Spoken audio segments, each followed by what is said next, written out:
Hi, எப்படி இருக்கீங்க? இன்னைக்கு இந்த வீடியோல நான் என்ன சொல்ல போறேன்னா, ஐம் இன் மை மிட் 20ஸ். அம் ஒரு சில விஷயங்கள்லாம் நான் எடுத்து வச்சிருக்கேன். இந்த விஷயங்கள்லாம் என்னோட ஏர்லி 20ஸ்ல எனக்கு தெரிஞ்சிருந்தா, யாராச்சும் சொல்லியிருந்தா நல்லா இருந்திருக்கும் அப்படின்னு நான் ஃபீல் பண்ணக்கூடிய 10 திங்ஸ் பத்தி இந்த வீடியோல நான் ஷேர் பண்ண போறேன். லைக் இந்த விஷயங்கள்லாம் எனக்கு தெரிஞ்சிருந்தா, என்னோட லைஃப் இன்னும் கூட இம்ப்ரவைஸா இருந்திருக்கும் அப்படின்னு நான் பர்சனலி ஃபீல் பண்ணக்கூடிய 10 திங்ஸ் நான் இந்த வீடியோல ஷேர் பண்ணிக்க போறேன். அதில ஃபர்ஸ்ட் நம்பர் 1 என்னன்னா, ஏர்லியா எஸ்ஐபி ஸ்டார்ட் பண்ணுறது. என்னோட 2021ல நான் என்னோட ஃபர்ஸ்ட் ஜாப்க்கு போனேன். அப்போ எனக்கு யாராச்சும் சொல்லியிருந்தாங்கன்னா, லைக் இவ்வளோ இயர்ஸில என்னால் ஒரு நல்ல ரிட்டர்ன்ஸ் பார்த்துருக்க முடியும் அப்படின்னு நான் ஃபீல் பண்ணுறேன். ஸோ பேசிக்லி நான் என்னோட ப்ரீவியஸ் வீடியோல கூட சொல்லியிருக்கேன் that the early you start the early you richer become. So இந்த விஷயத்த இன்வெஸ்ட்மெண்ட் பேசிக்கலி நான் அதை தான் சொல்லுவேன். எஸ்ஐபி தான் கிடையாது. நம்மளால மந்த்லி 500 கண்டிப்பாக சேவ் பண்ண முடியும். உங்களோட சேலரி ஒரு 1,00,000னா 10% சேவ் பண்ணுறது மேபி எ பிக் டாஸ்க். உங்களுக்கு வேறு ஏதாவது கமிட்மெண்ட்ஸ் இருக்கலாம். அட்லீஸ்ட் 5% சேவ் பண்ணுறது இஸ் குவைட் ஈஸியர், ரைட்? நம்ம எல்லோரும் நம்ம எவ்வளோ சேலரி வாங்கியிருந்தாலும் சரி, ஒரு நான் 10,000 தான் வாங்குறேன்னா கூட நீங்கள் அதுலேருந்து ஒரு 500 இன்வெஸ்ட் பண்ண ஸ்டார்ட் பண்ணிங்கன்னா, உங்களோட இதில் தான் இன்வெஸ்ட் பண்ணணும், அதில் தான் இன்வெஸ்ட் பண்ணணும்னு நான் சொல்லலை. எதுவாக வேணா இருக்கலாம். ஸ்கேம்லலாம் மாட்டிக்காம ஆக்சுவலாக எதில் நீங்கள் இன்வெஸ்ட் பண்ணால் நல்லா இருக்க முடியும். லைக் ஃப்யூச்சரில் எஸ்ஐபி ஸ்டார்ட் பண்ணுறதா இருக்கலாம். உங்களோட விஷ் படி லைக் ஷேர்ஸில் இன்வெஸ்ட் பண்ணுறதா இருக்கலாம்.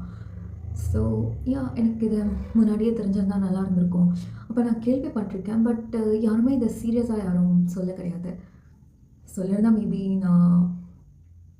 நான் ட்ரை பண்ணியிருந்திருப்பேன். So that is the first point. Second thing is move your body for your mind. Basically நம்ம மைண்ட் எந்த மாதிரி இருக்குது, திங்க் பண்ணுது, ஆக்டிவாக இருக்கா, லேசியாக இருக்கா அப்படிங்கிறதெல்லாம் நம்மளோட பாடி தான் டிஃபைன் பண்ணுது. லைக் நம்ம ஃபிசிக்கலி எவ்வளோ ஆக்டிவாக இருக்கோமோ அந்தளவுக்கு நம்மளோட மைண்ட் கூட பாசிட்டிவாகவும் ஒரு ஆக்டிவான ஸ்டேஜில் இருக்கிறதுக்கு நிறையவே யூஸ் ஆகுது. இந்த விஷயம் நான் கொஞ்சம் இல்லை, ரொம்பவே லேட்டராக தான் எனக்கு தெரியாது. காலேஜ் படிக்கும்போது ஒர்க் அவுட்லாம் நான் பண்ணதே கிடையாது. நான் என்ன பண்ணுவேன்னா, லைக் காலேஜ் கேட்லேருந்து என்னோடய காலேஜ்குள்ளே கிளாஸ் ரூம் வரைக்கும் நடந்து போவேன். லைக் ஸ்டெப்ஸ் இருக்கும். எங்களோட classroom 3rd floor. Lift இருக்கும். பட் அது ரொம்ப டப்பாவான ஒரு லிஃப்ட்டு. அதெல்லாம் யூஸ் பண்ணது அவ்வளோவா ரொம்ப ரேர்னு வச்சுக்கோங்களேன். ஸோ அதெல்லாம் ஏறி போகிறதுனால அதுவே ஒரு என்ன சொல்கிறது, அதுவே நமக்கு பயங்கரமான எக்ஸசைஸாக இருந்திருக்கு அப்படிங்கிறத நான் எப்போ ரியலைஸ் பண்ணேன்னா, கோவிட் டைமில் நம்ம எல்லோரும் எந்த ஆக்டிவிட்டியும் இல்லாமல் வீட்டில் சும்மா இருந்தோம்ல, அது அப்போ தான் நான் ரியலைஸ் பண்ணேன். Like okay, this is the reason why I'm lazy today அப்படிங்கிறது. உங்களோட பாடி எந்த அளவுக்கு ஆக்டிவாக இருக்குதோ அந்தளவுக்கு உங்கள் மைண்டும் ஆக்டிவாக இருக்குங்கிறத தெரிஞ்சுக்கோங்க. ஸோ நீங்கள் எக்ஸாம்பிளுக்கு பார்த்தீங்கன்னா, சக்ஸஸ்ஃபுல் பீப்புள் எல்லாருமே அவங்க ஃபிசிக்கலி ஃபிட்டாக இருக்கிறதுக்கு ட்ரை பண்ணுவாங்க. ஃபிசிக்கலி ஆக்டிவாக இருப்பாங்க. லைக் ஏதாவது ஒரு எக்ஸசைஸ், ஒரு வாக்கிங்காக இருக்கலாம், ஜாகிங், என்ன உங்களுக்கு இஷ்டமோ அந்த மாதிரி ஒரு ஃபிசிக்கல் ஆக்டிவிட்டி வச்சுக்கிறது ரொம்பவே நல்லதுன்னு சொல்கிறாங்க. So that is the thing. Third thing is get your health checkup done. உங்களோட health like especially for womens, like உங்களுக்கு ஏதாவது ப்ராப்ளம் இருக்குது அப்படின்னா, நீங்கள் உங்களோட ஹெல்த் செக்அப் எவ்வளோ ஃப்ரீக்வெண்ட்டாக இருக்கணும் அப்படிங்கிறது நீங்கள் உங்கள் டாக்டர் கேட்டாவே அவங்க அட்வைஸ் பண்ணுவாங்க. என்னோடய அட்வைஸ் வந்து 6 மந்த்துக்கு ஒன்ஸ் இந்த மாதிரி பிசிஓஎஸ் இருக்கிறவங்க செக்அப் பண்ணுறது ரொம்பவே நல்லது. அண்டு மோரோவர் நம்ம பாய்ஸ், கேர்ள்ஸ் எல்லாருக்கும் இப்போ காமனாக வந்துட்டு ஹார்ட் அட்டாக் வரதெல்லாம் லைக் இந்த ஏஜ் குரூப்பில் இருக்கிறவங்களுக்கு தான் வரும் அப்படின்னு ஒரு இதே இல்லாமல் இருக்குது. Unfortunately that is really a sad thing. So இந்த மாதிரி ப்ராப்ளம்லாம் வராமல் இருக்கிறதுக்கு, இல்லை உங்களுக்கு திடீர்னு பயங்கரமாக ஹேர் ஃபால் ஆகுதுன்னா கூட அது என்ன நீங்கள் கண்டிப்பாக செக் பண்ணி ஆகணும். அதை அப்படியே விட்டுட்டு முடிதானே அப்படின்லாம் சொல்லி விடுறது இட்ஸ் நாட் அட்வைசபிள். அண்ட் உங்கள் ஸ்கின் திடீர்னு பயங்கர ட்ரை ஆகுது, ஏதாவது ஒரு சின்ன டிஃப்ரென்ஸ் உங்கள் பாடியில் உங்களுக்கு தெரியறதுன்னா ஒரு 3 டேஸ் கூட பார்க்க இல்லை, 2-3 டேஸ் வந்து பாருங்கள். இல்லை நார்மல் ஆகலை அப்படின்னா please visit a doctor. Like உங்களுக்கு தான் உங்களோட பாடி எப்படின்னு நீங்கள் தான் டிசைட் பண்ணணும். லைக் உங்களோட health, each and every thing is important in your body. இது தானே அது தானே அப்படின்னு சொல்லி சில்லியாக எடுத்துக்கலாம் இங்கே எதுவுமே கிடையாது. So get your health checkup done. 4th fourth point is இது நான் ரொம்ப கொஞ்சம் ஏர்லியாகவே நான் கற்றுக்கிட்டேன். But still I wanted to include enjoy your own company. நம்ம எல்லாருமே நம்மளோட ஹாப்பினஸ்ஸை வெளியில் சர்ச் பண்ணிகிட்டு இருக்கோம். இப்போ ஃபார் எக்ஸாம்பிளுக்கு ஆஃபீஸ் விட்டு வரும்போது நீங்கள் ஒரு 2 கொலீக்கோட வரீங்கன்னு வச்சுக்கோங்க. அவங்க சடனாக ஒரு நாள் லீவ் போட்டுடுறாங்க. அன்றைக்கி உங்களுக்கு பானிபூரி சாப்பிடணும்னு தோன்றுறது, இல்லை ஐஸ்கிரீம் சாப்பிடணும்னு தோன்றுறது அப்படின்னா நீங்கள் போய் சாப்பிடலாம். ஓகே, உங்களுக்கு அந்த 2 பேர் இருக்கணும்னு எந்த அவசியமும் இல்லை. நீங்கள் இருக்கீங்க, உங்களுக்காக வேறு யார் இருக்கணும்னு நினைக்கிறீங்க? ஸோ உங்களோட ஹாப்பினஸ் உங்கள்கிட்ட தான் இருக்குது. அதை நீங்கள் ரொம்ப சீக்கிரமாக தெரிஞ்சுக்கணும். என்னோடய ஃப்ரெண்ட் வரலன்னா நானும் வரமாட்டேன் அப்படின்னு சொல்கிறது இஸ் சம்திங் நாட் குட். அது நீங்கள் ரொம்ப சீக்கிரமாகவே புரிஞ்சுக்கணும். உங்களோட லைஃப் உங்களோடது. ஸோ யாரும் அதில் இல்லை எனக்கு இவ தான் எல்லாமே, எனக்கு இவங்க தான் எல்லாமே அப்படின்லாம் தெரியல. இருக்கலாம், அப்படி இருக்கிறது நான் தப்புலாம் சொல்லலை. But still you have to enjoy with your own company. You should not depend on others for your happiness. Yeah, and this is the thing.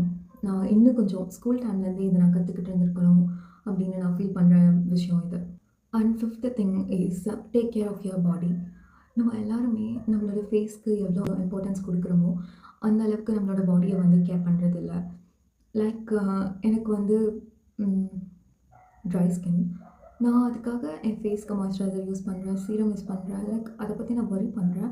I'm taking care of it. ஆனால் என்னோடய பாடி, என்னோடய ஹேண்டில் இருக்கிற skin கூட try தான். என்னோடய காலில் whole பாடியாக try தான். ஆனால் அதுக்கு நான் ஒரு பர்டிகுலர் ப்ராடக்ட் வாங்கி ஒரு மாய்ஸ்சரைசர் வாங்கி யூஸ் பண்ணணும் அப்படிங்கிற தாட் எனக்கு ரொம்ப நாளாக கிடையாது. ரீசன்ட் டேஸில் தான் நான் ஃபாலோ பண்ணிகிட்டு இருக்கேன். அண்ட் நான் இது மேலே மட்டும் கிடையாது, உங்களோட ஸ்கின் அவுட்டர் சைடில் மட்டும் கிடையாது, இன்சைட் ஆல்சோ. உங்கள் பாடியை ஹைட்ரேட்டடாக வச்சுக்கிறதுக்கு நிறைய தண்ணி குடிக்கிறதா இருக்கட்டும், ஃப்ரூட்ஸ் அதிகமாக எடுத்துக்கிறதா இருக்கட்டும், உங்களோட ஹேரை டேக் கேர் பண்ணுறது. யூஸ்வலாகவே நம்ம ஃபேஸ் அண்ட் ஹேரை டேக் கேர் பண்ணுவோம். ஆனால் நம்மளோட பாடியை டேக் இட் ஃபார் கிராண்டடாக நம்ம எடுத்துக்கிட்டு, ஓகே இதுதானே, யார் பார்க்க போகிறா, யாருக்கு தெரிய போகுது, இல்லை இதுதானே அப்படின்னு சொல்லி நம்ம இக்னோர் பண்ணிடுவோம். நான் கத்திட்டு இருக்கு நினச்சேன். பேசிக்கலி நீங்கள் உங்களோட ஃபேஸை எந்த அளவுக்கு கேர் பண்ணுறீங்களோ அதே கேர் உங்களோட ஃபுல் பாடிக்கும் நீங்கள் கொடுக்கணும் அப்படிங்கிறது தான். 6th one is eat more home cooked meals. நம்ம வாரத்தில் 5 நாள் ஒர்க் பண்ணணும். நீங்கள் ஒரு ஐடி இண்டஸ்ட்ரியில் ஒர்க் பண்ணுறீங்கன்னா நம்ம எல்லோரும் எந்த இண்டஸ்ட்ரியாக இருந்தாலுமே ரெஸ்ட் டேன்னு ஒன்று வச்சுருக்கோம். நம்ம சாட்டர்டே சண்டே வச்சுருக்கோம். எல்லா இதுக்குமே நம்ம எல்லா ஃபீல்டுலேயும் ரெஸ்ட் அப்படிங்கிறதுக்கு நம்ம ஒரு நாள் ஹாலிடே மாதிரி விடுறோம். ஆனால் நம்ம ஜங்க் ஃபுட் எடுக்கிறதுக்கு மட்டும் எந்த ஒரு டே கணக்கெல்லாம் எதுவுமே கிடையாது.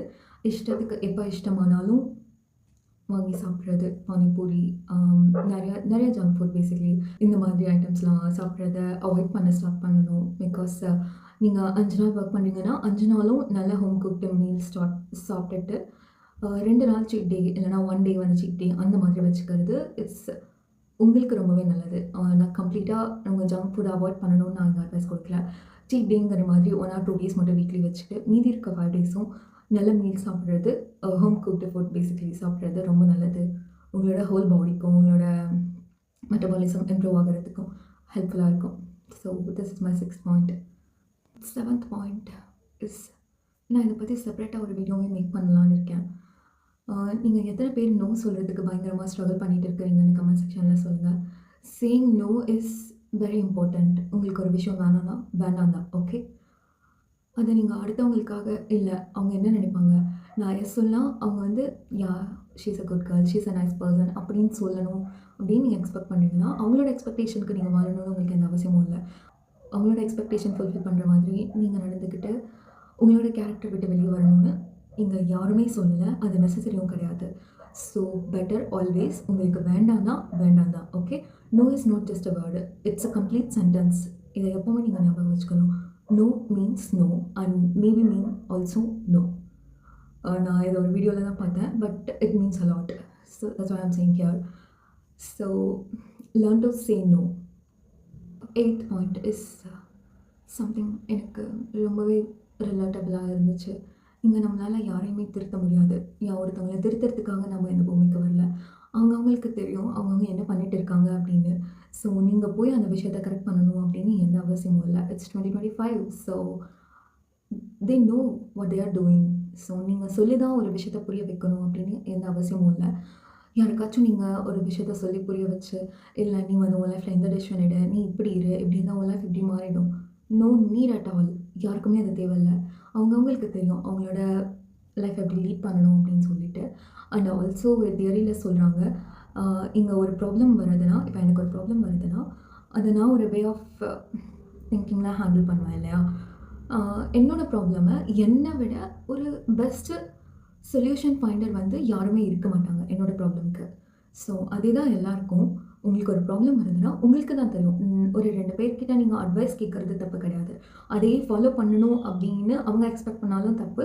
அதை நீங்கள் பண்ணாலும் உங்களுக்கு மேபி ஒர்க் ஆகாமல் போகலாம். அது ஒரு பெட்டர் ஐடியாவாக இருக்கலாம். பட் இன் சம் வே உங்களுக்கு அது ஒர்க் அவுட் ஆகாமல் போகலாம். ஸோ பெட்டர் ஆல்வேஸ் உங்களுக்கு என்ன விஷயம் தோன்றதோ அதை பண்ணுங்க. இன்னொருத்தவங்கள திருத்துறது நம்ம வேலை கிடையாது.